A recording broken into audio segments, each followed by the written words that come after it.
لیکن ہم نہیں کر پاتے. ثواب کے حریص بنے, اس کی کوئی مدنی پھول کچھ ایسے. یہ بات صحیح ہے آپ کی کہ امام اگر 1-2 منٹ لیٹ ہو, بلکہ گھڑی پہ ٹائم ہو جائے نا, تو 1-8 منٹ پہلے سے گھومنے گردنی شروع ہو جاتی ہے. لیکن نماز کے لیے ٹائم ایکوریٹ دیں گے. فاتحہ ثانی فکس ٹائم پر ہونا چاہیے. نعت بہت لمبی کر دی اس نے, صلاۃ وسلام آج بہت طویل کر دیا, امام صاحب نے قراءت زیادہ کر لی آج, یار آج بہت دیر ہوئی ہے. نماز کے لیے وقت دینا ہے. بالکل نپاتلا, اگر 2 منٹ میں نفل پڑھتے ہیں آپ, نفل تو اللہ توفیق دے, فرض اگر 2 منٹ میں پڑھتے ہیں تو وہ 2.5 اور 3 منٹ نہیں ہونے چاہیے, 2 ہی منٹ پہ ختم ہونا چاہیے. گھڑی دیکھ دیکھ کے ہم لوگ نماز پڑھتے ہیں بالکل نپے تلے ٹائم میں, اور گپے مارتے ہیں. جب کبھی گھڑی دیکھی ہے کہ وہ کتنی دیر لگ گئی, گپ شپ کرتے تو لگے ہوتے, گھڑی دیکھنے کی توفیق ہی نہیں ہے.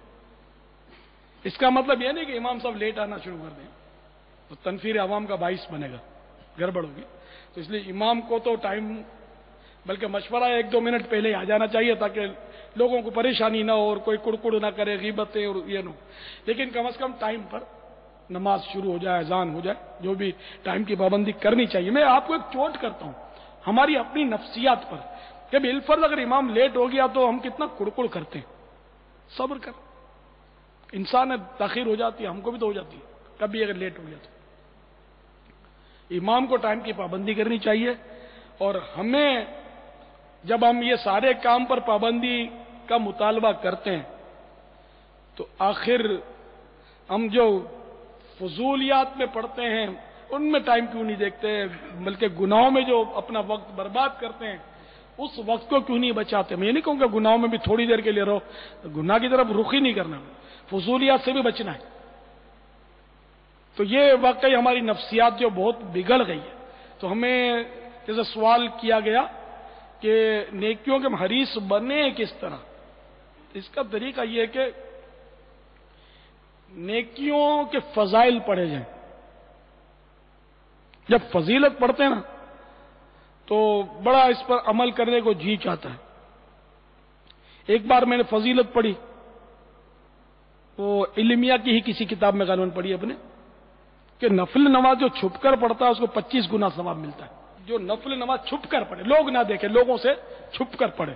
جو فرض تو سب کے سامنے پڑھنی ہے, جماعت سے پڑھیں گے مسجد میں تو دیکھیں گے لوگ, تو 25 گنا ثواب ہے. تو بس اب میں کونے ڈھونڈ کے یار اپنے یہاں چھپ جائے, وہاں چھپ جائے, یار کوئی نہ دیکھے تو اچھا ہے کہ 25 گنا ثواب مل جائے گا. لگیں گے وہی 2-4 منٹ, تو ثواب 25 گنا. ایک مثال دیتا ہوں میں, تو حدیث پڑھی تو ذہن بنا نا, تو اسی طرح اور فضائل کی جب باتیں پڑھتے ہیں تو بڑا ذہن بنتا ہے کہ اس کو بھی حاصل کرنے. کبھی جیسے حدیث کو پڑھتے ہیں کہ بھائی وہ سبحان اللہ والحمد للہ ولا الہ الا اللہ واللہ اکبر, یہ 4 کلمات جو پڑھتا ہے اس کے لیے جنت میں 4 درخت لگا دیے جاتے ہیں. تو جب یہ حدیث پاک پڑھتے ہیں نا تو یاد آ جاتا ہے, تو ایسا جی چاہتا ہے کہ یار 2-4 بار پڑھ ڈالو. سبحان اللہ والحمد للہ ولا الہ الا اللہ واللہ اکبر, سبحان اللہ والحمد للہ ولا الہ الا اللہ واللہ اکبر, سبحان اللہ والحمد للہ ولا الہ الا اللہ واللہ اکبر. انشاءاللہ 12 درخت جنت پہ لگیں گے. 12 میں نے یہ جو آپ کو کہنے کے بعد 3 بار پڑھے یہ کلمہ, تو ابھی یہ 4 بار ہے ان میں. تو اب صرف یہ کہ سبحان اللہ تو بھی جنت میں 1 درخت, الحمدللہ تو بھی جنت میں درخت, اللہ اکبر جنت میں درخت, لا الہ الا اللہ جنت میں درخت لگے گا. یہ سبحان اللہ جو کہا نا, میں اس پر جنت کا درخت لگے گا یہ نہیں کہہ سکوں گا, اس لیے کہ یہ جو ہم کوئی اچھی بات سن کر سبحان اللہ کہتے ہیں نا, یہ دراصل ذکر اللہ تو لگتا نہیں ہے. ویسے یہ وہ تحسین, داد, جیسے واہ واہ سبحان اللہ کیا بات ہے, تو یہ وہ داد و تحسین میں آ جاتا ہے. یا تعجب پر کہتے اللہ اکبر, کیا بولتے ہو اللہ اکبر, تو یہ بھی تعجب میں آتا ہے. جائز ہے کہ اس پر عرف ہے, بلکہ وہ لکھا بھی ہے علماء نے اس کو, یعنی کہ ذکر کی نیت سے, اور نیت جب بھی ہو اللہ کی رضا کی نیت ہو. ثواب کے لیے سبحان اللہ ہے, کہیں گے سبحان اللہ, ثواب کی نیت سے میں نے کہا.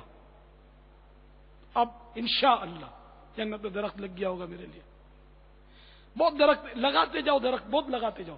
یہ جنت میں درخت لگائیں گے تو وہ جہنم میں تھوڑی اپنے کو ٹرانسفر ہوں گے. تو انشاءاللہ اس درخت سے فائدہ اٹھانے کے لیے جنت میں بھی تو جائیں گے نا. تو اللہ اللہ کرنے کی برکت سے انشاءاللہ ایمان پر خاتمہ ہوگا انشاءاللہ. تو اس لیے فضولیات میں اتنا وقت ہم لوگ برباد کرتے ہیں کہ بس ہر وقت کاش مطلب یعنی کہ دعا کرتا رہے، پڑھتا رہے کچھ نہ کچھ. ایک حدیث شریف فتح رضویہ میں پڑھی، اس کا کچھ اسی طرح کا مضمون ہے کہ نہ جانے کب رحمت متوجہ ہو جائے. اس لیے ہر وقت بندہ دعا پڑھتا رہے، کچھ نہ کچھ مانگتا رہے اللہ سے. اللہ دینے والا ہے، کب قبولیت کی گھڑی آ جائے. تو الحمدللہ اس کے بارے میں حدیث پاک میں الحمدللہ جو ہے یہ افضل دعا ہے، سب سے افضل دعا الحمدللہ. تو الحمدللہ کہتے رہیں، درود پاک پڑھتے رہیں. کیا بات ہے، سبحان اللہ کہتے رہیں. بیٹھے ہیں لا الہ الا اللہ محمد رسول اللہ صلی اللہ علیہ وسلم یہ کہہ لیا کریں. یعنی کچھ جب بھی زبان کھلے تو بے ساختہ اللہ کا نام نکلے، یہ عادت بنا لیں. اٹھتے بیٹھتے سوتے جاگتے لیٹتے الحمدللہ سبحان اللہ لا الہ الا اللہ درود پاک صلی اللہ تعالی علی محمد، اس طرح نکلتا جائے صلی اللہ تعالی علی محمد. تو یہ زبان جو ہے ہمیشہ کاش ذکر خدا و مصطفیٰ سے تر رہے، بلکہ ذکر مصطفیٰ بھی در حقیقت ذکر خدا ہی ہے. یہ ذہن میں رکھیں کہ وہ ذکر ہی میں سے سرکار کا ذکر جو ہے، ذکر اولیاء بھی وہ ذکر میں ہی آئے گا. بلکہ یہ جو بیان ہو رہا نا یہ بھی ذکر ہی کی قسم ہے، ذکر کی بہت اعلیٰ قسم ہے. سنت و بھرا بیان، خطبہ، دعا، تلاوت، یہ سب ذکر ہے. تو بہرحال یہ کہ نیکیوں کا حریص بننے کے لیے نیکیوں کے فضائل پڑھتے رہیں اور نیکیاں کرتے رہیں. نفس نہیں مانے گا اس کو، بالجبر اس کا عادی بنائیں. جب عادت پڑ جائے گی تو انشاءاللہ آسانی ہو جائے گی. شروع میں جو نماز شروع کرتا ہے اس کو دشواری ہوتی ہے. انگلیاں بھی لگانا، جس نے نہیں مسئلہ پتا کہ 10 انگلیاں قبلہ روح ہوں پیٹ لگ کے اس کی سجدے میں، تو جب پہلی بار لگائے گا تو اس کو تو دکھیں گی. اس طرح سنت کے مطابق سجدوں کے بعد جب بیٹھتے ہیں، 2 سجدوں کے درمیان جلسہ کہتے ہیں اس کو، اور اتحیات میں بیٹھتے ہیں، اس کو تشہد بولتے ہیں. تو سنت کے مطابق ایک پاؤں کی انگلیاں موڑ کے بیٹھنا، ایک پاؤں بچھا کر اس پر بیٹھ جانا. تو یہ نہیں کر سکتا آدمی، اس کو درد ہوتا ہے. مگر آہستہ آہستہ یہ انگلیاں گھڑا جاتی ہیں، اس کی ڈھل جاتی ہیں، پھر تکلیف نہیں ہوتی. اسی طرح جو سنت کے مطابق ایک پاؤں بچھا کر دوسرا پاؤں کھڑا کر کے وہ بچھے ہوئے پاؤں پر بیٹھ جاتا ہے، تو سیدھا پاؤں کھڑا کر کے الٹا پاؤں بچھا کر بیٹھنا کھانے کی ایک سنت یہ بھی ہے.